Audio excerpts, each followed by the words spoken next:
Merci à toi, Jean, d'avoir accepté que ce soit notre comité qui organise ta première grande exposition à Courcelles.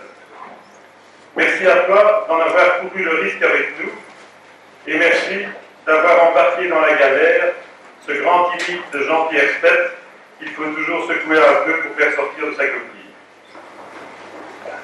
Merci à André Enrault, qui nous a offert le fusain qui offre la plaquette consacrée à Walger et que nous avons évité à l'occasion de l'exposition. André Enrault est de ceux que, comme André Marquelier ou Walger lui-même ou bien d'autres, nous ne sollicitons jamais en vain. Mesdames et messieurs, en organisant cette exposition, le comité des fêtes communales de Courcelles veut rester fidèle à ses objectifs essentiels, créer des occasions de rencontre, faire connaître les Courcellois aux autres Courcellois.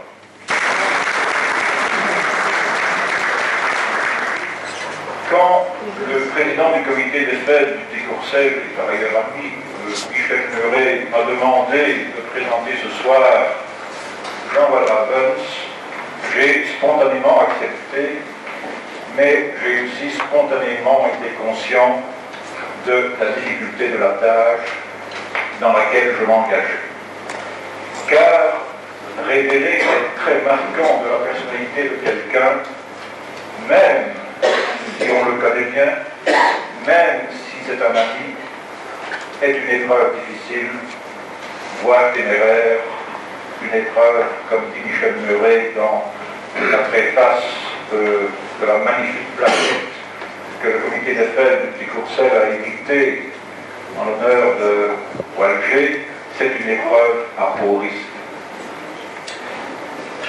Pour faciliter ma tâche et non point pour m'y dérober, je vous dirai d'abord que Jean Walravens a un immense jardin secret dans lequel je me garderai bien de pénétrer.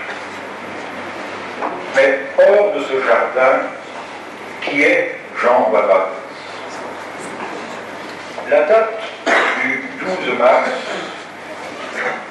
ouverture officielle de l'exposition au public, a laissé un court instant mon imagination vagabonder pour aller à la rencontre du jeune Jean Walravens.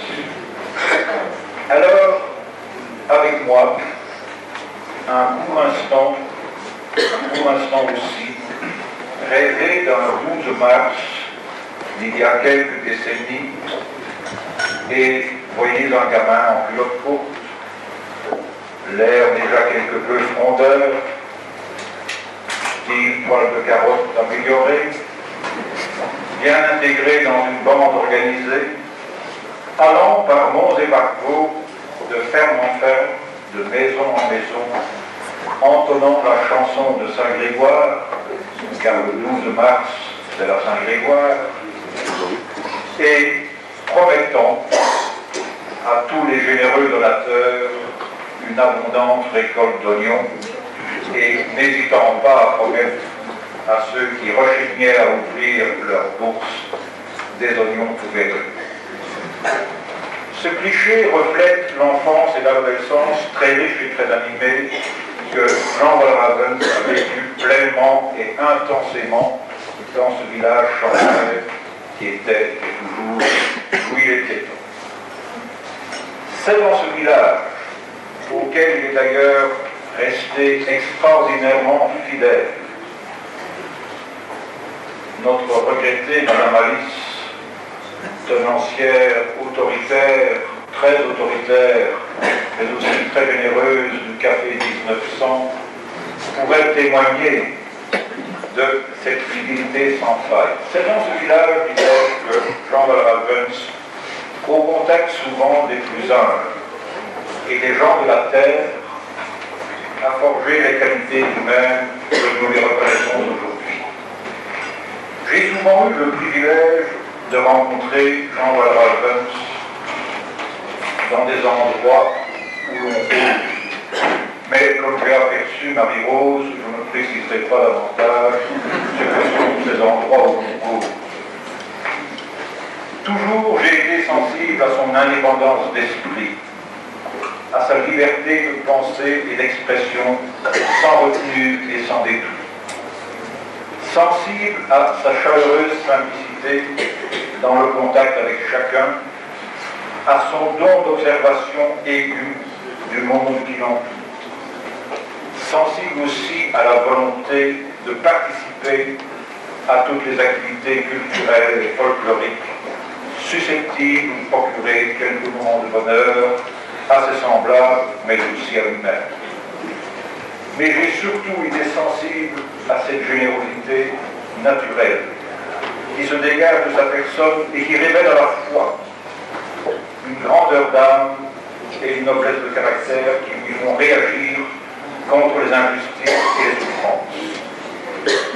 Son humanisme est réel et il le prouve. Le portrait robot de cet homme, c'est une chaleureuse simplicité, une indépendance de pensée, un humanisme vrai et généreux. Et l'artiste Walger n'est pas différent de l'homme. Toute œuvre est un moyen d'expression pour une communication entre un émetteur, l'artiste, et un récepteur, le public. Avec cet énorme avantage qu'à la liberté d'expression de l'artiste correspond aussi la liberté de compréhension de celui qui la regarde. Chacun regarde une œuvre et la comprend selon son passé, son état d'esprit, ses préoccupations du moment ou selon son âge. Je ne suis pas critique d'art et je me garderai donc de m'aventurer dans l'analyse de l'œuvre de Walger. Mais modestement et humblement, j'observerai à travers l'œuvre de Walger que dans un grand dépouillement de formes, que dans des choix de couleurs où les gris et les noirs mordent intensément les plages lumineuses, que dans le choix des sujets où les personnages avec des regards clos ou interrogateurs occupent souvent une place centrale, les toiles de Walger sont porteuses de messages. Messages d'amour, de chagrin, de joie ou de tristesse, d'espérance ou de désespoir, de liberté ou d'oppression.